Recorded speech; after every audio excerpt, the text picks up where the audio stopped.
we must say goodbye. Hello, fellow book nerds. This is Gabby, and today we are talking about all the books, series that I'm abandoning. Goodbye. Arrivederci. We'll never see each other again. Goodbye. Okay, so we're talking about 11 book series that I am continuing for many different reasons, and we'll talk through them. Let's kick it off. First, I have 2 books in the long series books category because there's so many duologies that I'm not continuing. We're starting with a bang because I am not finishing the Throne of Glass series by Sarah J. Maas. So I read 6 books. There's 7 in total. But the last book is like a brick. Like, if you get hit by it, you will be murdered. And I just don't have that kind of bandwidth. Maybe you want to know what it's about. Throne of Glass, first book. We follow Aelin, who's an assassin, and there's a prince. I don't actually remember that much about it. Anyway, I'm not bothered. Let's move on. Series number 2 is Truly Devious by Maureen Johnson. So I read the first 3 of the originals, and there's a 4th and 5th one now. I think they're more like a companion. So in book 1, we are set with this interesting premise because we have a school for specially gifted children, and a couple of years back there's been a murder that happened there, and since then it's been closed, but they're reopening it this year. And there's a girl who's really obsessed with finding out what happens. She's a high school student, so she decides, so she gets offered a scholarship to go to the specially gifted school. All good and well so far. First book is interesting. It was really good. I really enjoyed it. I thought it was an interesting mystery, and I was hooked. Then book 2, it's the same mystery, prolonged. We got some answers that were super unsatisfying because I didn't care at that point. I'd forgotten everything because I had to wait a year for the book. Then we still didn't get answers. Then book 3 rolls out. I don't give a flying crap about any of the things that are happening. I don't remember most of it. I just don't care. And that taught me that a mystery series, that the mystery runs through multiple books, it's not gonna work. A detective story where every book is a different mystery, okay, that can work. That works. Not this, whatever this is. And they did close the mystery in book 3. So I don't know what book 4 is. I think it's like a companion, and then it's book 5. No thank you. You've killed any kind of love I had for it, Maureen Johnson. I'm sorry. I am not going back there. Then I have 7 duologies that I want to talk to you about. I'm kind of like, I'll read book 1. If I don't enjoy book 1, I'm okay to call this a sinking ship and get off. But there are series where I read, multiple books, and like Throne of Glass, there's only 1 left. So that feels like a bigger deal to me. Like, that's me saying, letting go, goodbye, giving up, Like, sunk cost fallacy at that point is really big. And what sunk cost fallacy is about the fact that you should not look at sunk cost as the reason not to do it. Therefore, it stands because that's what I'm thinking about. Anyway, I'm sorry, this got off track. Yes, the sunk cost too long, but duologies, I read half. Yes, it's true, but if I did not enjoy the first one, I am running away. So the first book is The Unbroken, which is the Magic of the Lost series by C.L. Clarke. So this book we follow a princess who needs a turncoat, and the turncoat is a guard, and she recruits her. It's a sapphic romance, but it's more about political intrigue and that kind of thing. I just wasn't into it. There was nothing completely wrong with it that offended me or that I really didn't enjoy, that I would really not recommend to certain people. Like, I liked it.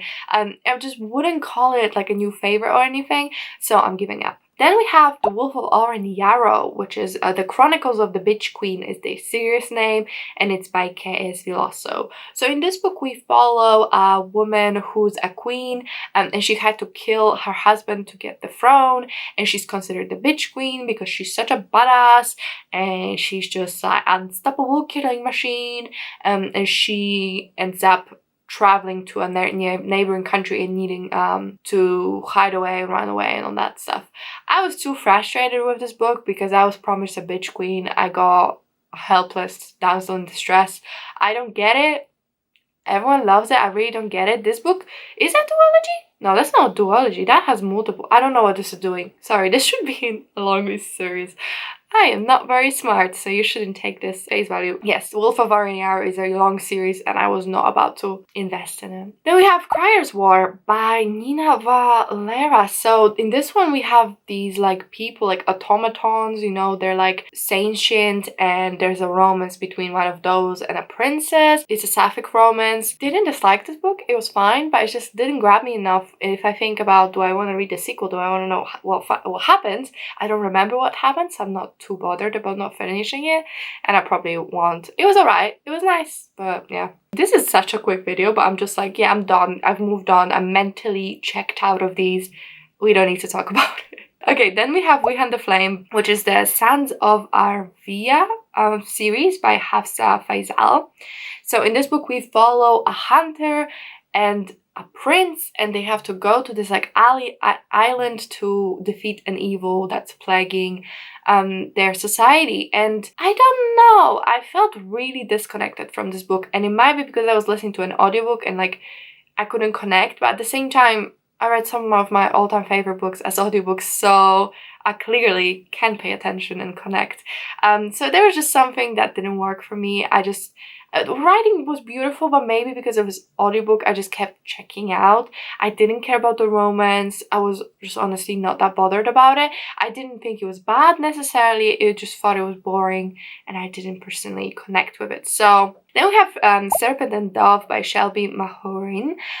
So this book is witch and witch hunter romance, and we have a woman who's a witch, and she has to marry a witch hunter in order not to be like, because it's set in like Paris in 1800s, I don't know. They found themselves in a compromising situation, therefore they have to marry, but he doesn't know that she's a witch. Overall, this book just didn't do anything for me. I didn't really find anything with it that I absolutely loved. The romance didn't live up, the story didn't live up, and then it was all these weird French phrases that the author didn't know what to do with. I don't know. I was just not bothered. Then we have Wicked Fox by, which is the series name is Gumiho, by Kat Chow. So in this one we follow a girl who's a Gumiho, which is like a fox spirit in Korean mythology. She has this fox that has 9 tails, and kind of depending on which legend it kind of does different things, but usually they're known to like take men's souls and feed on that. And yeah, she's a Gumiho. They live in like contemporary Korea, and she finds this boy and they fall in love. I just found the writing to be really infantile from what I remember. It was really not up to scratch, I didn't think. It's been a while since I read this book, but I just remember being super underwhelmed by it, which is really disappointing because I really like Korean stuff, and especially like Gumiho, that kind of vibe, because my boyfriend's Gumiho, for example. My girlfriend's a Gumiho, which is a Korean drama that I really love. And I love the concept, and I was really looking forward to it, and then it ended up falling flat, unfortunately. Then we have Spin the Dawn, which is the Blood and Stars series by Elizabeth Lim. It's like Project Runway means Mulan, so we follow a girl who pretends to be her brother and like dresses up in man's clothes in order to enter this competition to be the next designer for the royal family. I like the writing. I really like the writing. It was beautiful. But I didn't like the pacing. I just felt like first half of the book was awesome, and the second half was completely different story, and the two just would not coalesce into anything that made sense in my head. Since I found I think maybe my favorite book of the year, like I talk about it non-stop and I feel so protective.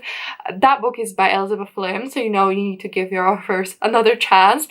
So this is just a series that I'm not going to be continuing, but Six Crimson Cranes, the sequel for that, I'm definitely reading. And I have 2 series in the maybe one day, but I gotta reread it category. These are 2 series that I remember really enjoying, but then I had to wait for book 3 in both of these to come out or something like that, and then I just never picked it up. And it's been, I know one of them I read in 2018, so it's been too many years not to reread it if I actually want to properly enjoy it. But at the same time, I don't really have time or the energy or the mental capacity to read it right now. For now, I'm abandoning them in my head. So we have The Remnant Chronicles by which is The Kiss of Deception series by Mary E. Pearson. So this book, we follow a girl, a princess who runs away from her kingdom to start like a normal life because she was betrothed to a prince she doesn't know. And then we have two perspectives, the male characters. There were two perspectives, and one of them was the prince and one of them was the assassin sent to kill her, and both of them were following her. And the cool thing was that you didn't know which one was which, and that was the fun gimmick of book one. But in book two, I thought it was really good. It just turned into this political drama. Like, it started with a love triangle, and then it went into this political drama that's high stakes, that's high energy, and it was really good. And I just was dying to read book three, and then it came out and it was so big and I was kind of gave up. So one day I definitely want to reread it because I have heard good things from other people as well, but sadly it's not going to be anytime soon. Then we have Poison Study by Maria V. Snyder. So in this one, we follow a girl scheduled to be executed, but on the day of her execution, she gets given an option of becoming the poisoner, like the tester for the king. So she will taste to see if there's any poison. I remember really loving this book. 1 and 2 were really good, and I never continued for no reason other than I just didn't have time or whatever. The book got pushed away, and now I remember absolutely nothing about it, but I remember really loving the main character. So I guess I remember one thing. It's a shame, but I don't remember anything, so I would have to definitely reread it. I just don't have the capacity right now. Oh my god, this was such a quick video. I thought it would be super long, but you know, I kind of gave up on these books, mostly because they just weren't for me, and why would I continue and give a weak rating to book 2 if I didn't enjoy book 1 all that much? Let me know, are there any series that you're giving up on, or do you hold on to them for years like I do, because I usually do. This was hard for me to admit that I might never finish these. But let me know if you read any of them. Should I continue? Yeah, let me know. If you enjoyed the video, if you could comment, like, and subscribe, I really appreciate it. It really helps me out. But that's it from me, and I'll see you in my next one. Bye!